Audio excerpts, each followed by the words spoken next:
స్థానిక టీ నగర్ తాలూకా ఆఫీసు ఉత్తర వీధిలోని విద్యా గణపతి దేవాలయం 26వ గణపతి నవరాత్రి మహోత్సవాల్లో భాగంగా ఆదివారం చెరుకుపల్లి సందీప్ వెంకటరమణ కళ్యాణి దంపతులచే గణపతి హోమం మహాపూర్ణాహుతి ఘనంగా నిర్వహించారు. భక్తులు పెద్ద సంఖ్యలో వీచేసి హోమంలో పాల్గొని స్వామివారిని దర్శించుకుని తీర్థప్రసాదాలు స్వీకరించారు.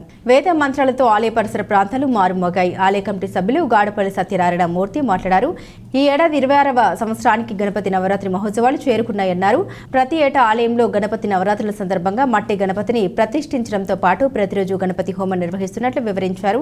ప్రతిరోజు సాయంత్రం శాస్త్రీయ నృత్య సంగీతం, కూచిపూడి, నాట్య ప్రదర్శన వంటి కార్యక్రమాలు జరుగుతున్నాయన్నారు.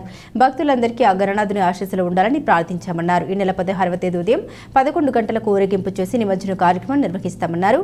ఆలయ నిర్మాణ క్రతువు కార్యక్రమాల వివరాలని నిర్వాహకులు వివరించారు. ఈ కార్యక్రమంలో శ్రీ విద్యా గణపతి దేవాలయ కమిటీ సభ్యులు గాడపల్లి సత్యనారాయణమూర్తి, గాడపల్లి అన్నపూర్ణ, దంతూరి ప్రసాద్, బుర్రా రవికుమార్, దివాకర్ల ఆనంద్, చిల్లరిగే అన్నాజీరావు, కలవల మాధురి సాగర్, బొగ్గవరపు వేణుగోపాల్, మునుకుట్ల వెంకట గోపినాథ్, తురుగా శ్రీనివాసరావు, వాడ్రేవు వెంకట్రావు తదితరులు పాల్గొన్నారు. శ్రీ విద్యా గణపతి నవరాత్రులు 1999లో ప్రారంభించాం. ఇప్పుడు 26 సంవత్సరాలు. ఈ సంవత్సరం మొన్న 7వ తారీఖు నుంచి 15వ తారీఖు వరకు డైలీ రోజు గణపతి హోమం జరుపుతున్నాం. ఈవేళ మహాపూర్ణావతితో క్లోజ్ ఆపుతున్నాం.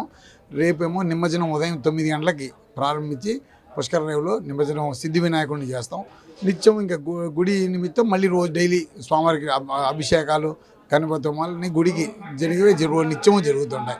రోజు సాంస్కృతిక కార్యక్రమాలు, అందులో ముఖ్యంగా ఇక్కడ రాజమండ్రి లోకల్ తులసి విశ్వనాథ్ టాప్ ఆర్టిస్టు, అలాగే శ్రీలత గారని విజయవాడ నుంచి, అలాగే పెద్ద వాళ్ళని పిలిచాము. ఈ సంవత్సరం వచ్చి వాళ్ళ పాట కచేరీలు జరిగాయి. వీణమింద సత్యప్రసాద్ గారు వాయించారు. ఇక్కడ 9 రోజులు గణపతి హోమాలు జరిపాం.